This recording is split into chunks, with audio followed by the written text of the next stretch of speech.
We all know that magic trick, right? You type a Yep. simple question into a generative AI like ChatGPT and just watch this articulate answer appear instantly. Yeah, it feels like magic. It does. But for most people, the results, they plateau pretty quickly, moving past write me an email to something like critically analyze this Q4 sales data, Right. presenting 3 risk factors in the voice of a hyper-skeptical CFO. I mean, that requires completely different leverage. It's a totally different skill. It's like the difference between driving a car in first gear and actually mastering the whole manual transmission. So it's a great analogy. Most users, even the regular ones, I'd say they only tap into about 10% of its capability. They treat the AI like a high-speed search engine. Instead of a partner. Exactly. Not a customizable cognitive partner. And to unlock that other 90%, you need these specific key inputs, the kind that control not just what the AI says, but how it processes, who it pretends to be, and even why it chooses certain words. And that is our mission today. We are taking a deep dive into what is basically the user's ultimate cheat sheet for advanced generative AI. We're treating our source material here as a quick start guide to advanced prompt engineering. And system control. And system control. If you can master these concepts, you immediately move from being a novice user to, well, a true AI architect. It gives you a huge practical advantage. Okay, so to start this journey, we have to lay a clear foundation. The terminology can be, let's be honest, a little overwhelming. For sure. So let's clarify the key concepts first. At the very core, you have the large language model, the LLM. Okay. Think of the LLM as the fundamental brain, this massive neural network that's been trained on, just an unfathomable amount of text. So the LLM is the brain. Yeah. What about the AI models then? Those are the specific platforms, like ChatGPT or Claude. They kind of sit on top of that LLM brain, and they have different training data, different guardrails, different personalities even. They're the application layer. Got it. And generative AI is just the umbrella term for any AI that creates new original content. It's not just analyzing a spreadsheet. It generates something novel. Which brings us to what might be the highest leverage skill in this entire space, prompt engineering. Right. This is the art of crafting your inputs to precisely guide the AI's text generation. It's like the code you write to run the brain, making sure the AI delivers exactly what you need. Rather than just what it thinks you asked for. Precisely. Yeah. And underpinning all of this is training. This ongoing, continuous process of feeding LLMs massive amounts of data to constantly improve their ability to understand context. Okay, so now that we have the definitions locked down, let's jump into section 1, the science of control. This is where we learn to control the AI's predictability and, really fascinatingly, its personality. We're talking about the famous temperature dial. This setting is probably the single most important parameter for controlled creativity. It's an internal setting, right? It modulates the randomness versus the determinism of the output. I like to think of it as a thermostat for creativity. That's a perfect way to describe it. If you need hyper-focused analysis, you just turn the temperature down. Exactly. Our source material shows this dial that ranges from 0.1, which is the extremely focused, highly deterministic end, Super logic. all the way up to 1.0, which is maximum randomness, creativity, and, it'll go off on tangents. So setting the temperature at 0.1 is like asking the AI to deliver the single most statistically likely, safest, most standard answer possible. Yeah. So if you're asking to write code or debug a function or summarize some complex legal text, you want that low temperature. You need precision, not poetry. Exactly. And if you set it high, say 1.0, you're basically telling the AI to explore these highly abstract, wildly tangential, less predictable ideas. If 0.1 is drafting a legal contract. Then 1.0 is like giving a brilliant but maybe slightly distracted poet a pen and just letting them wander. Right. And the materials we reviewed suggest 0.7 as a pretty solid midpoint if you need some randomization without totally losing focus. Perfect for, say, brainstorming marketing slogans or drafting a creative story outline. That level of subtlety, the ability to dial in the exact level of creative risk, that is what separates advanced users.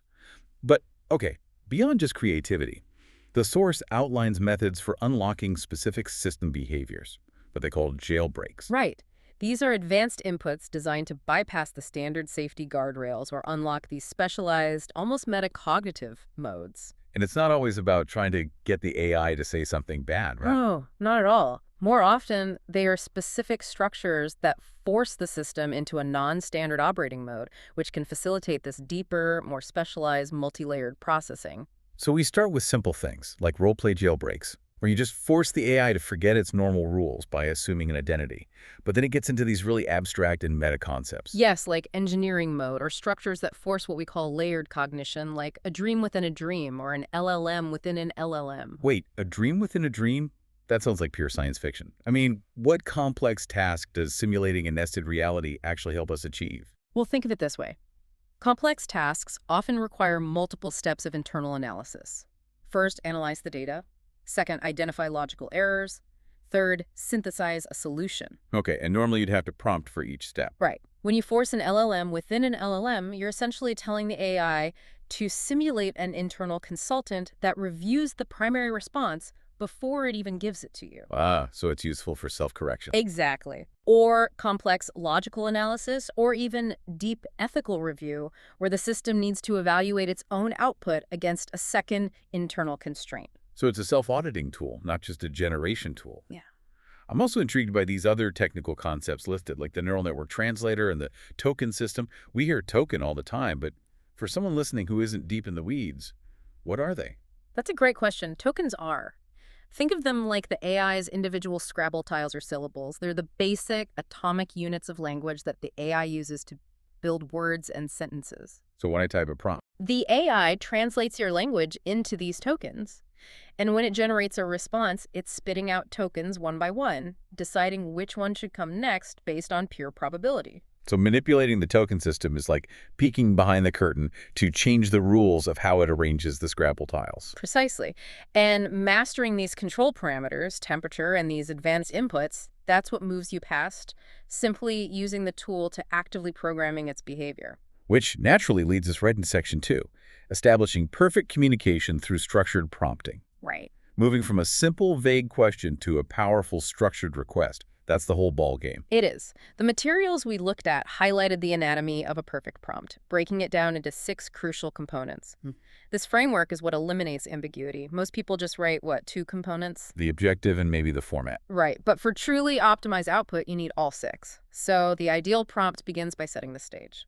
Number 1, assume the persona of expert persona. Number 2 defines the core job, verb format and length, telling it exactly what action to perform. 3 gives it that mission-critical context. Objective, the overall goal. 4 provides the fuel. The output should include relevant data. 5 is that critical stylistic choice. The writing style is tone of voice. And finally, number 6, who is this for? Targeted towards audience. If you miss any one of those, the AI has to guess. And when the AI guesses, The quality just plummets. it does. But wait, I can hear a listener asking, do I really need all 6 components every single time? Isn't specifying the audience or tone a bit much for just a quick draft? That's a fair point, but think about the leverage you gain. Just take that first one, assuming a persona. Role-playing is so incredibly useful, not just for fun, but because it improves focus and depth by forcing the LLM to adopt the knowledge constraints of an expert. Right, so if you just ask, analyze Q4 sales, you get a generic summary. Yeah, totally generic. But if you use the prompt structure, assume the role of a hyper-skeptical CFO, that's the persona, and critically analyze the verb, the Q4 sales data, to generate 3 primary risk factors. Objective. The entire processing framework just shifts. It changes completely. The AI instantly filters its vast knowledge through this very specific lens. Financial risk, skepticism, high-level corporate concerns, that's the power of constraints. And the materials listed some fantastic roles, not just act like Elon or act like Steve Jobs, but also highly functional ones like act like a consultant or... Act like an etymologist or act like a science tutor. I actually tried the etymologist role last week. I asked it about the word salary, and instead of just giving me a definition, it launched into this fascinating historical narrative about Roman soldiers being paid in salt. See, that depth is impossible with a standard query. It turns a definition into an education. And once the AI has that role, you need to dictate the style. The source gives a huge range of writing styles to tailor the output. This makes sure the final product lands exactly right with your audience. Yeah, we see the standard ones like explanatory, persuasive, descriptive, but also tonal options like humorous, narrative, even inspirational. And the really interesting ones. Confrontational. And conversational. That confrontational one is vital for critical thinking. If your objective is to challenge a long-held corporate assumption, using a skeptical or confrontational tone might be exactly what you need. The style and the persona, they work together. That structural guidance role, format, tone, it really is the key differentiator. Okay, let's unpack section 3, focusing on the different types of input we can use and the tools that extend the AI's reach. We really need to stop thinking that prompt just means a single sentence question. Complex tasks require specific prompting techniques, different input strategies designed for different structured responses. The source lists 10 key techniques. It feels like a tactical playbook. You have the foundational ones like open-ended, We're the basics. but also these highly specialized methods. For deep analysis, you might use a comparative prompt, asking it to weigh two things side by side.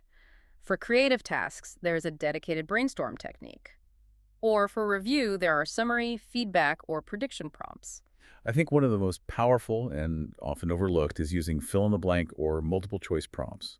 You can almost train the AI on the fly, forcing it to learn a pattern before you ask it to generate something complex. Varying the input type is crucial. You wouldn't use a hammer to install a screw, right? Right.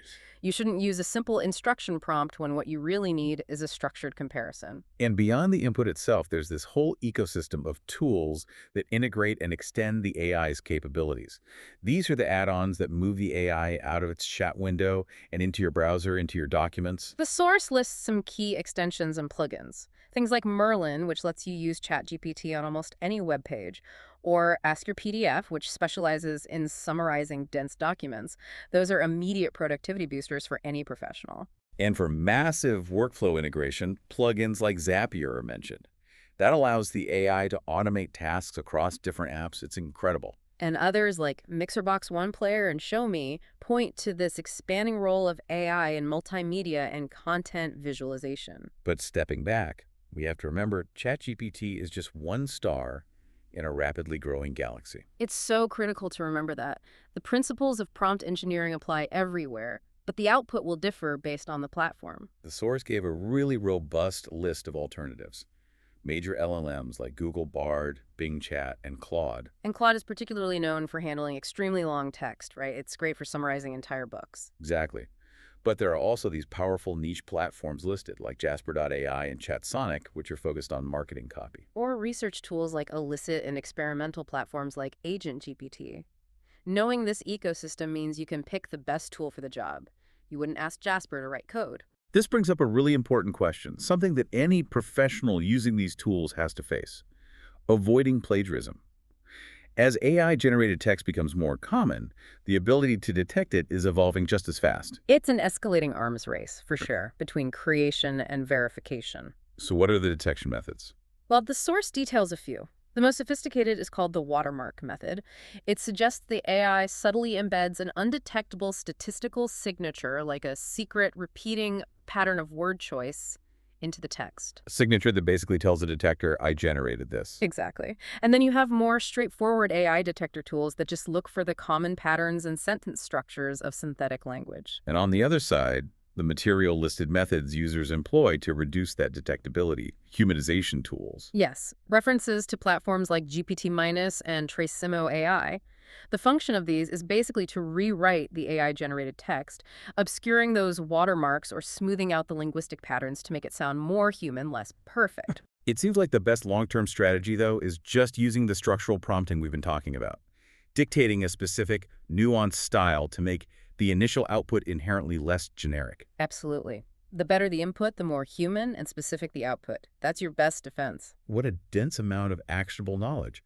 So, to synthesize all of this for you, the listener, true mastery of generative AI really hinges on 3 pillars from our source material. First is structural prompting. You have to stop asking simple questions. Adopt that 6-part prompt format: persona, verb, objective, data, tone, and audience to eliminate guesswork. Second, mastery requires system control. You need to actively leverage that temperature dial to control randomness. And you need to understand how to deploy those specialized inputs, like the layered jailbreaks, to unlock deeper processing. And finally, mastery requires expanding your toolkit. That means knowing the different prompting techniques, using comparative inputs when you need them, and integrating extensions like Merlin or specialized alternatives like Claude or Jasper into your workflow. That covers the how, the what, and the why. But for our final thought, we wanted to give you a direct path forward.